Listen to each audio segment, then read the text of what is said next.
एक बार सभी सावधान रह जाइए, अलर्ट मोड में आ जाइए। उद्गीत प्राणायाम पूरा इस बार पड़ोस बनी।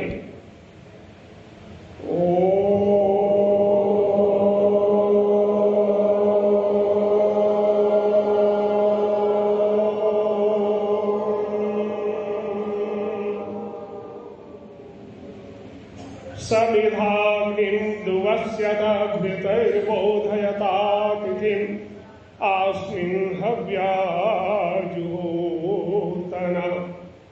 जो न हटा मुख फेर बढ़ा जीवन भर आगे, जिसका साहस हेर विघ्न भैर संकट भागे। सबल सत्य की हार अनृत की जीत न होगी, ऐसे प्रबल विचार सहित विचरा जो योगी। उस ऋषिवर देव दयानंद का प्रकृत पाठ जनता पढ़े, प्रभु शंकर आर्य समाज का वैदिक बल गौरव बढ़े।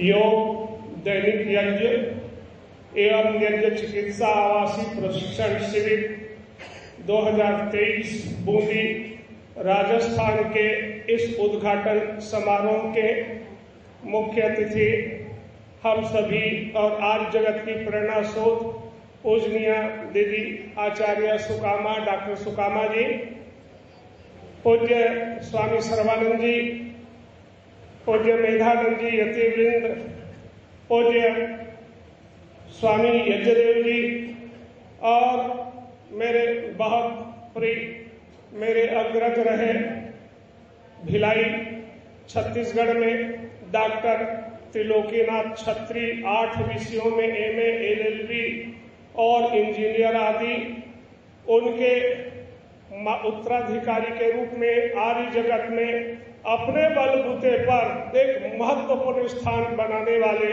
मेरे प्रिय अरुण आर्य वीर जी हमारे बीच पधारे हुए। क्षेत्र के सम्माननीय महाराज कुमार साहब, सम्माननीय अध्यक्ष भगवान जी बिरला जी, अन्य अतिथिगण, उपस्थित पूजनीय मातृशक्ति, सम्माननीय याजिक जनों, प्रिय बच्चों, जिस वेद मंत्र का मैंने अभी पाठ किया यजुर्वेद के 3रे अध्याय का पहला मंत्र है। महर्षि दयानंद सरस्वती ने समिधाधान के मंत्रों में इसका यथार्थ विनियोग किया और इसको बताने से पहले इस यज्ञ प्रशिक्षण शिविर में एक स्थापना समझ लीजिए। यद्यपि एक बार में आपको शायद ये समझ में नहीं आए, फिर भी प्रयास कीजिए, आगे के क्रमों में उसको समझेंगे। और वो स्थापना ये है कि पिरामिड आकार के हवन कुंड में समिधा दहन, घी हवन, जड़ी बूटी यजन से रासायनिक अभिक्रिया के अंतर्गत दहन, कंबस्सन, आसवन, डिस्टिलेशन और ऑक्सीकरण, ऑक्सीडेशन और धुनीकरण, फ्यूमिगेशन प्रोसेस से सुगंधी, शांति और आरोग्यता की प्राप्ति होती है। यह स्थापना है। समिधाग्निन्दुवस्यता, हे याज्ञिक जनों, समिधाओं से अग्नि जलाओ। घृतैर्बोधयता तिथिम्, उस अग्नि अतिथि को घी से तृप्त करो, प्रसन्न करो, अनुकूल करो। आस्मिन् हव्याजुहोतना, फिर उसमें हवी सामग्री डालो। इतना ही हवन है और कोई पाखंड, अंधविश्वास, जादू टोना हवन आदि नहीं। इतना ही हवन है।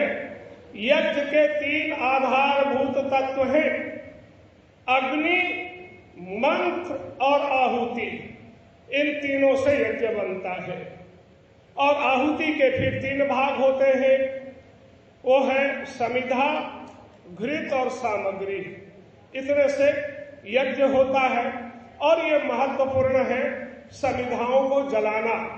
समिधा ऐसे दूध वाले वृक्षों की सूखी लकड़ी का नाम समिधा है, जिसमें लैक्टोज तत्व की विद्यमानता हो, जिसमें सेलुलोस और लिग्नोसेलुलोस की 60% की उपस्थिति हो, जिसके दहन से एक्रोलिन तत्व बने और एक्रोलिन हवा में मिलकर फार्मिक एल्डिहाइड ऊर्जा में जीवाणु नाशक होकर के फैले।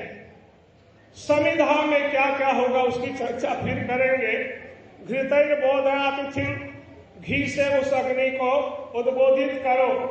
घी का मतलब है, घृत माने गाय का घी और गाय का घी माने देसी गाय का घी। ये आप आज बांध के चलिए, क्योंकि देसी गाय घी के अंदर बहुत सारे पदार्थ हैं जो अग्नि नैनो टेक्नोलॉजी के अंदर काम करती है। सूक्ष्मीकरण के सिद्धांत से परसों ही मैं यजुर्वेद को पढ़ रहा था। यजुर्वेद के 30वें अध्याय का 21वां मंत्र का भावार्थ ऋषि का पढ़ा। वो लिखते हैं, अग्नि स्थूल पदार्थों को जलाती है, सूक्ष्म को नहीं। बहुत बड़ा वैज्ञानिक भाव है, आगे चलकर इस पर चर्चा करेंगे। तो जो नैनो टेक्नोलॉजी में काम करती अग्नि, उसमें पदार्थों का होम करना। देखो, उसमें जो पदार्थ हम घी को डालें, चाहे जड़ी बूटी को डालें, इन पदार्थों का अपना मेल्टिंग पॉइंट माना गया है, बर्निंग पॉइंट जिसको कहते हैं, ज्वलन की स्थिति। और चीजों को छोड़िए, गौ घृत का मेल्टिंग पॉइंट क्या है?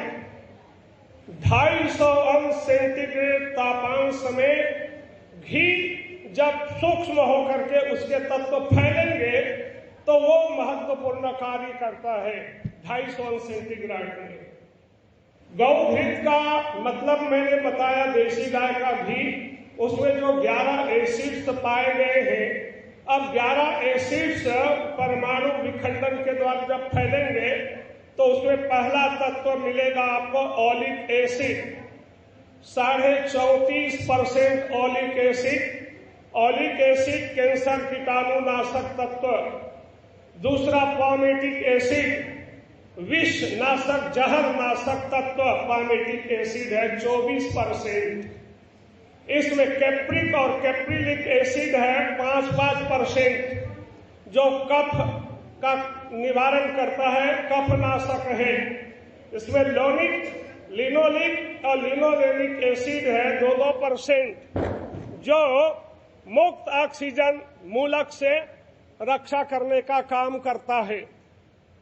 इसमें एस्टेरिक एसिड है, माइरेस्टिक एसिड है जो आरबीसी और डब्ल्यूबीसी को भी नियंत्रित करने का काम करती है। मैलिक एसिड 5% की मात्रा में है जो सेव फल में प्राप्त होता है। मैलिक एसिड वही गौघृत में है और वो बुद्धिवर्धक तत्व है। इन सब चीजों को 250 अंश सेंटीग्रेड तापांश में आप जलाएंगे, तब जाकर के ये तत्व सूक्ष्मीकरण के सिद्धांत से फैलेगा। इसलिए ये यज्ञ प्रशिक्षण शिविर में अगले चरण में आप लोग कुछ लिखने की व्यवस्था करके आइए और फिर लिखिएगा कि कौन सी औषधि में क्या तत्व है और किस रोग के लिए निवारण में वह उपयोगी है, तो आपको लाभ देगा। अन्यथा तो सुन करके और फिर ताली बजा के चले जाना अलग बात है। ये उद्घाटन सत्र में ऐसा एक बार हम कर रहे हैं, ये चलेगा। महर्षि दयानंद जी महाराज की वैज्ञानिक भविष्यवाणियां, एक प्रसंग रख रहा हूं। 22वां अध्याय यजुर्वेद का 22वां अध्याय का 6वां मंत्र, अग्नये स्वाहा, सोमाय स्वाहा, इंद्राय स्वाहा आदि मंत्र है। उस मंत्र का भावार्थ ऋषि ने लिखा, कोई पदार्थ स्वरूप से विनष्ट नहीं होता, किंतु अवस्थान्तर को पाके सर्वत्र फैल जाता है।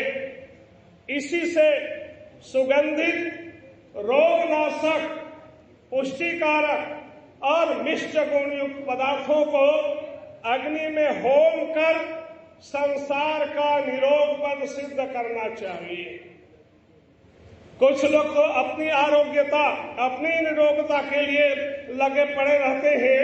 हमारा ये जिसकी 202वीं जन्म शताब्दी मना रहे और युग प्रवर्तक महर्षि दयानंद सरस्वती को समझते समझते अभी 200 साल बीत गए, अभी भी समझ नहीं पाए। ऐसा अद्भुत ऋषि संसार का निरोगपन सिद्ध करना चाहिए।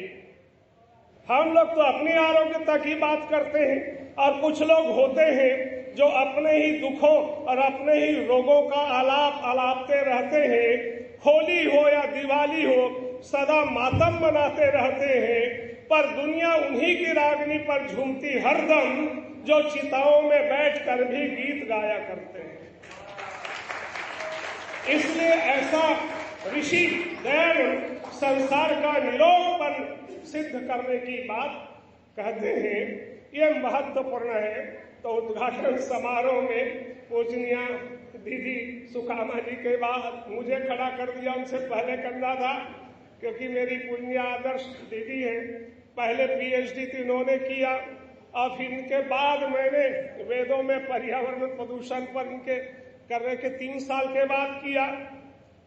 तो मेरी प्रेरणा स्रोत है, उनको नमन, आप सबको नमन और अभिनंदन है।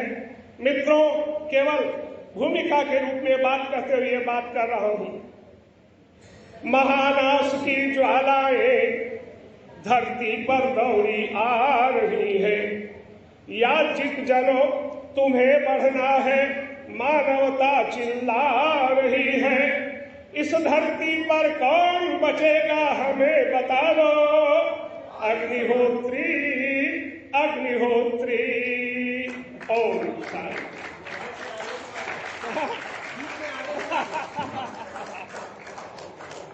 अच्छा,